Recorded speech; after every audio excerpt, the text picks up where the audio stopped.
I was never a religious person, so this video isn't a sermon, but a structural analysis. How parasitic ideas colonize human consciousness, how control systems disguise themselves as wisdom, how the architecture of shame and obedience gets installed in our minds and passed down through generations. And the Bible, surprisingly, contains one of the clearest blueprints of this process, if you know how to read it. Unlike many Christians, I actually read the Bible as a kid, purely out of curiosity. I wanted to know what the book actually said. Of course, I didn't understand a thing back then, because the Bible isn't something you can read like a fairy tale or moral guidebook. You have to read it like a myth, like a symbolic structure, a map of the human psyche and its fractures. The problem isn't the Bible itself. The real problem is what happens when a book like that gets absorbed into the machinery of control. It stops being a map and becomes a leash. In this video, I would like to talk about the story of original sin and what I think it really means. So everyone knows it. A snake tempts Eve, she eats the fruit, convinces Adam to join her, God gets pissed, and they get kicked out of paradise. That's the standard Christian take. They disobeyed a direct command, and God punished them for it. Moral failure, divine consequence. End of story.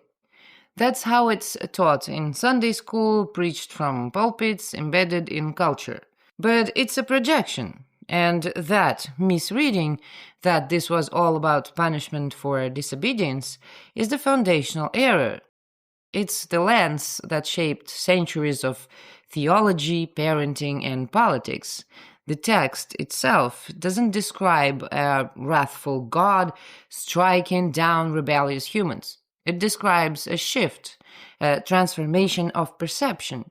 If you look closer, if you slow down and actually pay attention to the logic of the story, the whole thing is way more interesting. The moment Eve eats from the tree of knowledge of good and evil, the idea of binary thinking is born. Before that moment, there was no such thing as good or evil. Not because people were pure. Those categories just didn't exist.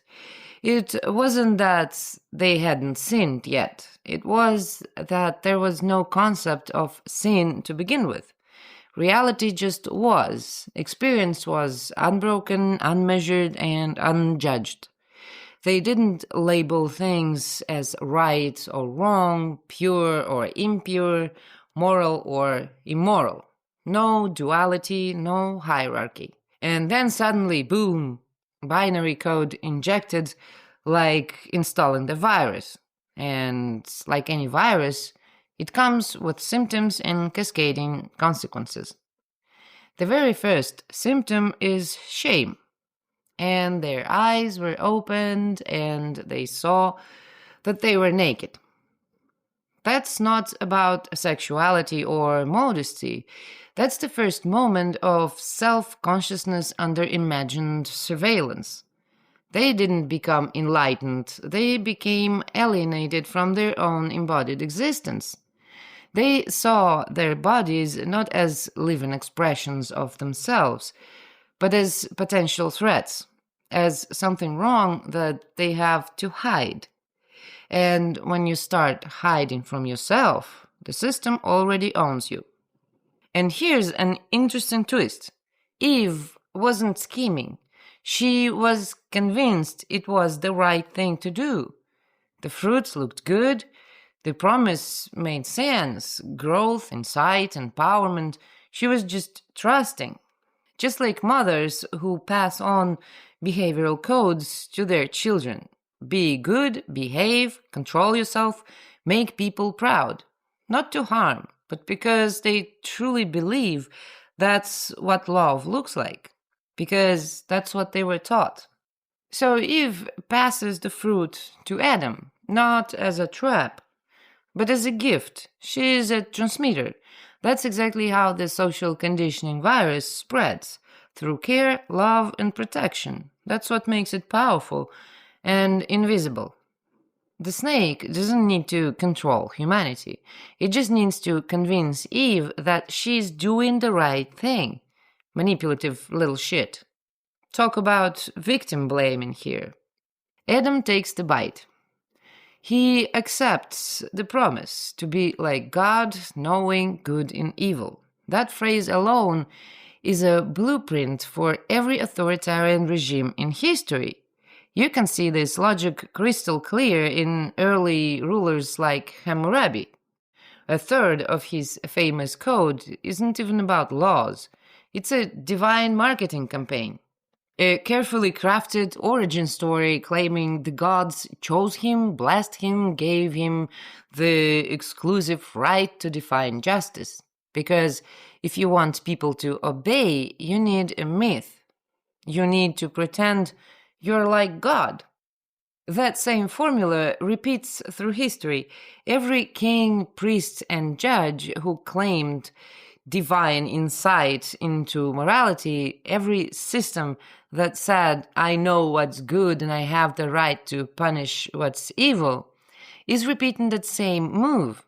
Being like God isn't just about power, it's a narcissistic position.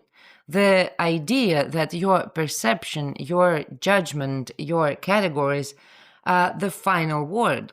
I know what's right, I know what's wrong, and I have the authority to decide. A mindset that turns awareness into domination. A system where being like God means seeing the world as something that should conform to your categories. Remember those people who always tell you to watch your language. And the definition of evil is completely arbitrary. If you look at what's considered evil in certain regimes, you'll see the absurdity. How about getting 10 years in prison for a Facebook post? I personally have a few questions here. Why does God refer to himself in plural form?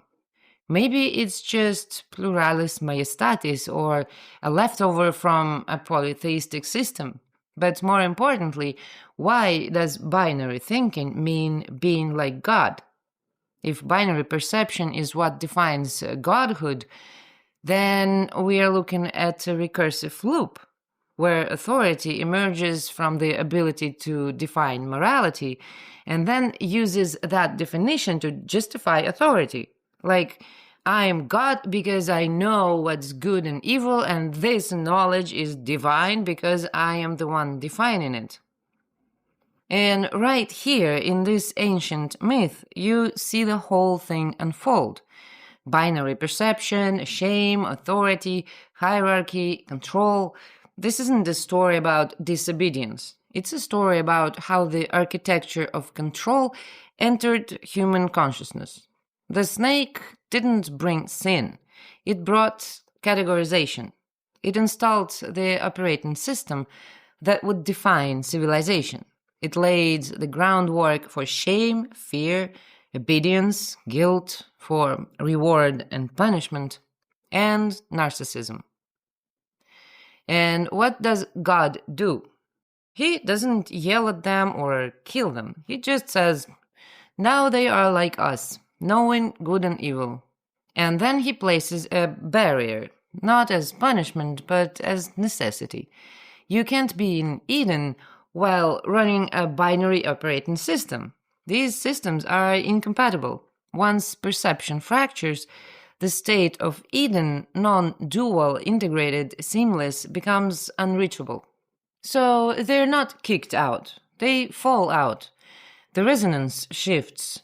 The frequency changes. The lens through which they perceive everything now splits the world into halves. Right, wrong, pure, impure, worthy, unworthy. Paradise isn't taken away. It's just no longer visible to minds that divide. And then the real consequences begin.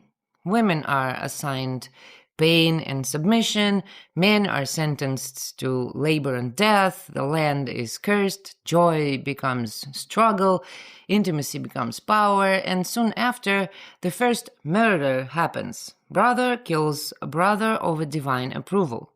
Cain and Abel. And with them, the full logic of the binary system unfolds. Competition, hierarchy, violence, exclusion. One is accepted, one is rejected. One is marked, the other praised. So when people talk about the fall of man, they usually imagine some moral failure. But it wasn't a failure, it was a system update. The birth of judgment, shame, comparison, punishment, the beginning of measurement, morality, obedience, and doctrine, the beginning of the world as we know it, and the end of something else we barely remember. And the most dangerous part, the system runs on love. That's how it enters and that's how it persists. Through the mother trying to protect her child, through the teacher rewarding the good student, through the priest offering forgiveness, through every person who genuinely believes they're doing the right thing by enforcing the binary. There's a famous poem, What is Good and What is Bad, by Vladimir Mayakovsky. Tiny toddler told his dad, I am puzzled so. What is good and what is bad? Answer if you know. Secrets I will always shun, nothing could be worse. All that Papa told his son, I have put in verse. The poem is quite long and I won't read it all, but it contains things like this.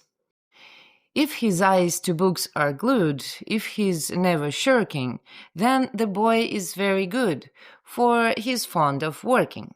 This boy met a crow and scampered in a dreadful funk. Coward, he is sorely hampered through his lack of spunk.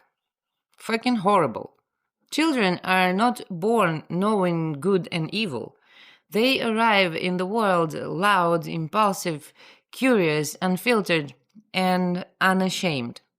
They don't judge, and they do not expect to be judged. There's no guilt in them, no morality, no internalized binary. That comes later. Someone has to teach them. Someone has to install the framework. Someone has to draw the line between good and bad and make it feel real. That poem sounds innocent, educational. A child asking his parents to explain the world. But that question already carries the infection. He isn't just asking what is, he's asking how to judge. And the father, doing what he was taught to do, provides the script. Because he thinks that's what guidance means. That's what love looks like when you've already internalized the system. So this is how the virus spreads. Through bedtime stories, discipline served as affection, the 1,000 repetitions of "don't do that, it's not nice," whispered by parents who were once children asking the same question.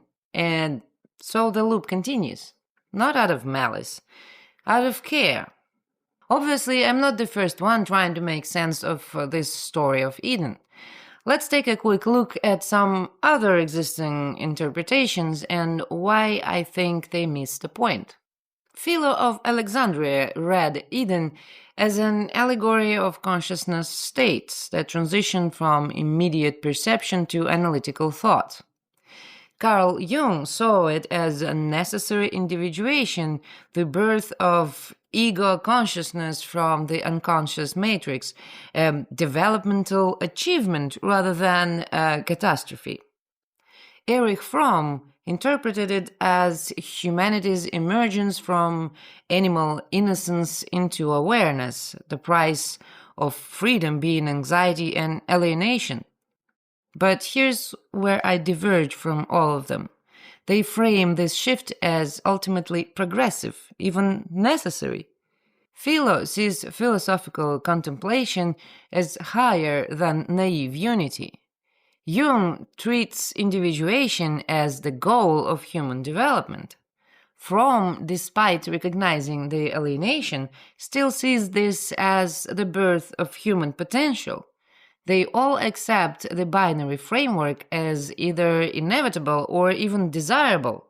In my concept, it isn't development, but infection. The achievement of consciousness they celebrate is actually a parasitic program that hijacked human perception. They mistake the disease for maturation. They see the prison as a school. The fact that we can think in categories doesn't mean we should, or that this particular categorization system is anything other than a control mechanism pretending to be wisdom.